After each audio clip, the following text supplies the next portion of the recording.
नमस्कार, बहुत स्वागत है आपका प्रदेश हमारा में। मैं हूं आपके साथ श्रुति श्रीवास्तव। बड़ी खबर आपको बताते चले इस वक्त की कि कभी भी हो सकता है लोकसभा चुनाव के तारीखों का ऐलान। जी हां, बड़ी खबर आपको बता रहे, लोकसभा चुनाव का जल्द ऐलान होगा। जल्द आने वाली है लोकसभा चुनाव की तारीख, जल्द आने वाली है लोकसभा चुनाव की तारीख का ऐलान कभी भी हो सकता है।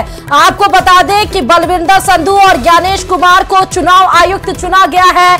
जब मनोज पांडे और साथी दोनों लोगों ने जब पद खाली हुआ और उसके बाद से ही ये अनुमान लगाया जा रहा था कि 13 मार्च के बाद कभी भी लोकसभा चुनाव की तारीखों का ऐलान हो सकता है। 543 सीटों पर कब होगा चुनाव, उसकी तारीखों का ऐलान जल्द हो सकता है। कभी भी लोकसभा चुनाव के तारीखों का ऐलान हो सकता है। संभवतः आप आशा लगा सकते हैं कि रविवार तक, इसी रविवार तक आप मान सकते हैं कि लोकसभा चुनाव की तारीखों का ऐलान किया जा सकता है। और अब जब लोकसभा की चुनाव की तारीखों का ऐलान होगा तब सभी पार्टी ताबड़तोड़ चुनावी कार्यक्रम में जुट जाएंगी। आपको जनसभाएं होती हुई दिखेंगी, यानी कि एक अलार्मिंग सिचुएशन पार्टियों के सामने हो जाएगी, क्योंकि अभी तक किसी भी पार्टी ने पूरे अपनी सीट्स के लिए उम्मीदवार नहीं उतारे हैं। लेकिन उस क्रम में बीजेपी तब भी आगे 195 उम्मीदवारों की लिस्ट, फिर उसके बाद 72 उम्मीदवारों की लिस्ट लॉन्च जारी की गई है। लेकिन इस क्रम में लोकसभा चुनाव की जब तारीखों का ऐलान होगा तब पार्टियों के सामने बिगुल बज जाएगा और उनको अपने उम्मीदवारों के नाम का ऐलान भी जल्द करना पड़ेगा, क्योंकि चुनावी प्रक्रिया यानी कि चुनाव के लिए कम समय बचेगा। वो ताबड़तोड़ उनको जनसभाएं करनी पड़ेंगी, चुनाव प्रचार करना पड़ेगा, अपने कामों को गिनाना पड़ेगा और विपक्ष के ऊपर हमलावर करना पड़ेगा, ताकि आप अपने जो जीत का परचम है वो किस तरह लहराएं, वो लोगों के दिमाग में इस तरह बैठाना पड़ेगा। तो कभी भी लोकसभा चुनाव की तारीखों का ऐलान जल्द किया जा सकता है। एक और बड़ी खबर आपको इस बीच बताते चले कि राजस्थान की 25 सीटों का ओपिनियन पोल आज मेगा ओपिनियन पोल में आपको न्यूज 18 राजस्थान ने बताया, और जिसमें एनडीए को बम्पर बढ़त दिखाई गई है। जी हां, राजस्थान में इंडी गठबंधन को बड़ा झटका लगा है। क्लीन स्वीप इंडी गठबंधन का हुआ है, बड़ी निराशा लगी है। लेकिन एनडीए को 25 की 25 सीटें मिली हैं। राजस्थान की 25 सीटों का आपको सीधा एनालिसिस अगर बता दें तो बीजेपी को 25, कांग्रेस को 0 और अन्य के खाते में भी 0 ही गया है। और आपको ये बताते चलें कि राजस्थान की 25 सीटों का ओपिनियन पोल जो सबसे सटीक, क्योंकि पिछले बार भी हमने देखा 2019 में भी, तब तो एनडीए था, क्योंकि हनुमान बेनीवाल के आरएलपी के साथ गठबंधन था बीजेपी का। 24 सीटें बीजेपी के साथ गई थी और 1 सीटें आरएलपी के साथ गई थी। बड़ी खबर आपको बता रहे हैं एनडीए को। और इस बीच में आपको बता दें, जहां पर राजस्थान में 2% वैट कम किया गया है, तो उसी के थोड़ी देर बाद ही पूरे देश भर में भी पेट्रोल डीजल सस्ता कर दिया गया। जी हां, 2 रुपए पेट्रोल डीजल पूरे देश में सस्ता किया गया है।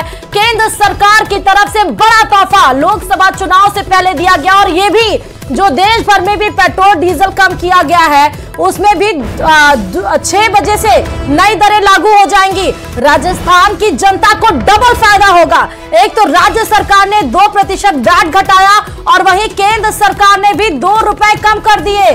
जो राज्य सरकार ने वैट घटाया 2%, वो भी शुक्रवार की कल सुबह 6 बजे से लागू हो जाएगा राजस्थान की जनता पे। और जो केंद्र सरकार ने भी पेट्रोल डीजल 2 रुपए कम किया, वो भी कल सुबह यानी कि शुक्रवार को सुबह 6 बजे से ही लागू हो जाएगा। यानी कि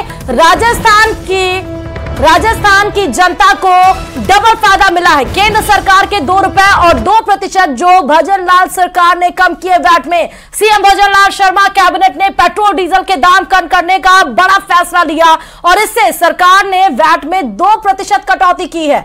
वैट में कटौती से पेट्रोल के दाम में बताते चले 1 रुपए 40 पैसे से लेकर 5 रुपए 30 पैसे तक की कटौती होगी, और वहीं डीजल के दाम 1 रुपए 34 पैसे से लेकर 4 रुपए 85 पैसे तक कम होंगे।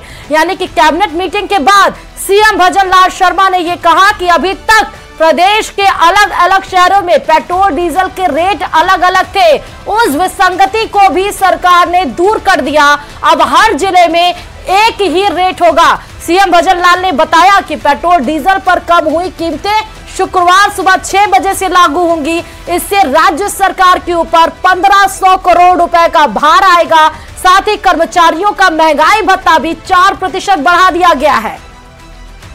ग्राफिक्स के जरिए समझिए कि नई कीमतें कब लागू हो पाएंगी। कल सुबह से आपको डबल फायदा मिलेगा। केंद्र सरकार ने जो 2 रुपए कम किए हैं पेट्रोल डीजल पे, वो भी कल सुबह शुक्रवार से लागू हो जाएंगी सुबह 6 बजे से।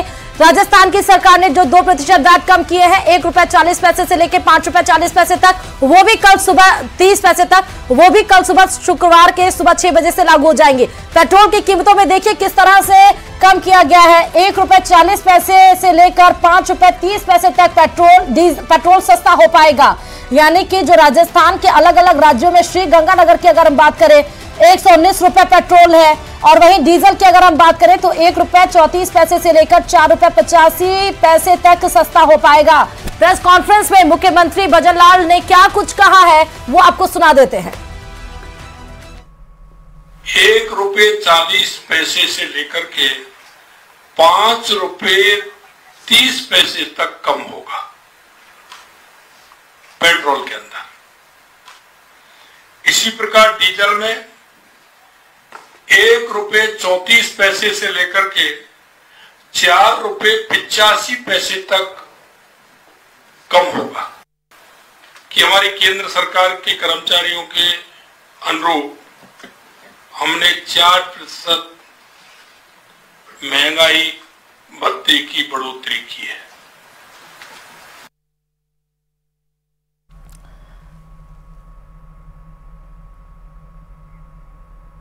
तो बड़ी खबर आपको बता रहे हैं कि पेट्रोल डीजल पर 2% वैट कम कर दिया गया है। राजस्थान की जनता को डबल फायदा आज हुआ है, या फिर यूं कह सकते हैं एक बड़ा असर जो सरकार कहती है वो करती है।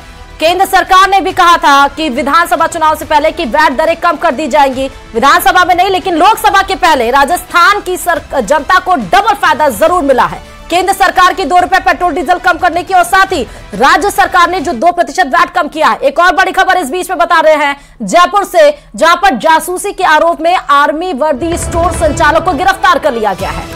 फिर से एक बड़ी खबर आपको बता रहे हैं जहां पर जासूसी के आरोप में एक आर्मी वर्दी स्टोर संचालक को गिरफ्तार किया गया है। पाकिस्तान के लिए जासूसी करने का आरोप लगाया गया है इस पर। कोटपुतली बहरोड जिले के नीमराड़ा से यह शख्स पकड़ा गया है। 3 पाकिस्तानी महिला एजेंट के संपर्क में भी यह युवक बताया जा रहा है। राजस्थान पुलिस की इंटेलिजेंस टीम ने बड़ी कार्रवाई करते हुए शख्स को आखिरकार गिरफ्तार कर लिया। 22 साल के आनंद राज सिंह से पूछताछ में अब इंटेलिजेंस विभाग की टीम जुट गई है। सूरतगढ़ आर्मी कैंट के बाहर वर्दी स्टोर चलाता था ये आनंद राज सिंह। हनी ट्रैप में फंसाकर हासिल की है कई सारी सामरिक महत्व की जानकारियां।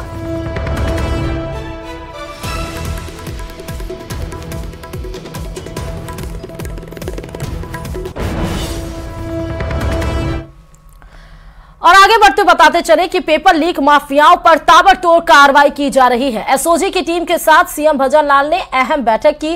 बैठक में सीएम भजनलाल शर्मा ने पेपर लीक मामलों की जांच को लेकर एसओजी टीम को शाबाशी दी और आगे जांच और तीव्र करने के निर्देश भी दिए हैं। रिपोर्ट देखिए।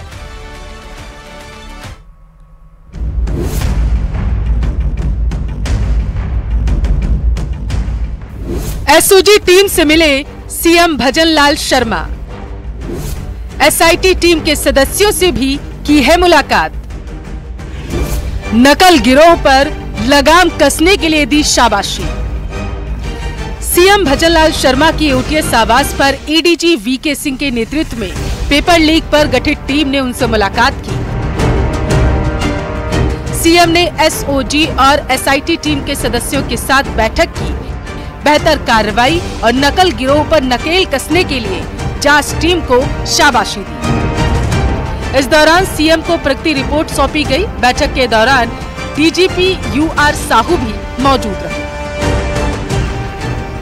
माननीय मुख्यमंत्री जी जब अभी हाल ही में बीमार हुए थे उसी दौरान मेरे पास फोन आया था कि टीम की कार्रवाई बहुत ज़बरदस्त है और मैं पूरे टीम से मिलना चाहता हूं, क्योंकि वो समय समय पे मुझे बुला के जो इन परीक्षाओं के बारे में जो मार्गदर्शन करना था, जो इंकरेजमेंट करना था, जो संदेश देना था, वो लगातार देते रहे थे।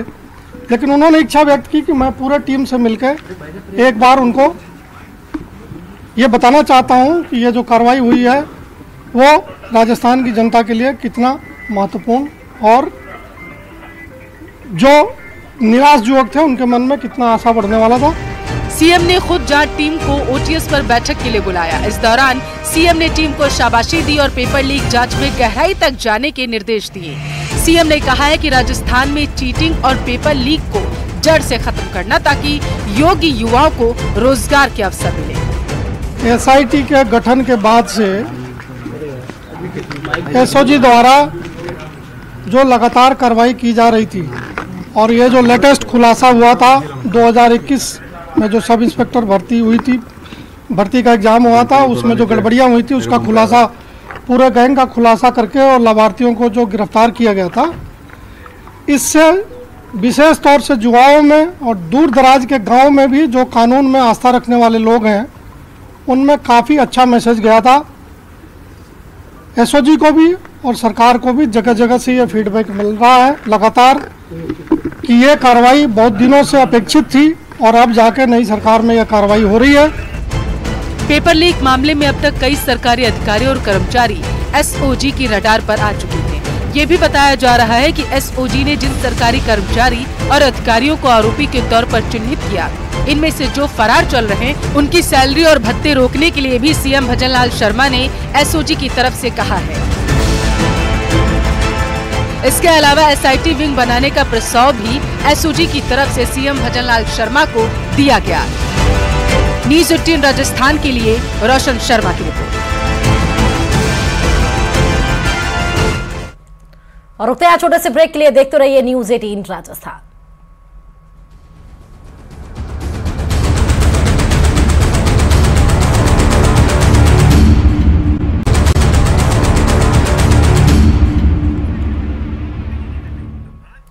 अब ब्रेक के बाद आपका बहुत स्वागत। खबरों में आगे बढ़ते बताते चले कि जैसलमेर शहर के रेलवे स्टेशन के पास गुरुवार दोपहर बाद बमनुमा वस्तु मिलने से सनसनी फैल गई। सूचना मिलने पर शहर कोतवाली की टीम और भारतीय सेना के अधिकारी मौके पर पहुंचे। इस दौरान सेना के बम निरोधक दस्ते ने दोनों बम को कब्जे में लिया। भारतीय सेना के बम निरोधक दस्ते ने बताया कि ये स्मोक बम है जो हेलीकॉप्टर आदि को हेलीपैड बताने और सेना में सिग्नल आदि देने के काम आता है। भारतीय सेना दोनों बम को अपने साथ लेकर गई। वहीं स्मोक बम मिलने की खबर से लोगों ने राहत की सांस ली।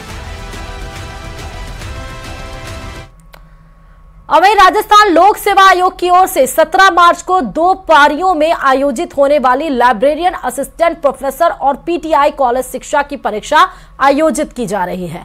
इस परीक्षा को लेकर आरपीएससी की ओर से व्यापक व्यवस्थाएं की गई हैं, तो वहीं अजमेर एसपी देवेंद्र बिश्नोई की ओर से भी सुरक्षा के कड़े इंतजाम किए गए हैं। सुबह 9 बजे से लेकर 12 बजे तक और दोपहर 2:30 बजे से शाम 5:30 बजे तक ये परीक्षा आयोजित होगी। इस परीक्षा को लेकर आज पुलिस लाइन में तमाम अधिकारियों और जवानों को विभिन्न दिशा निर्देश दिए गए हैं।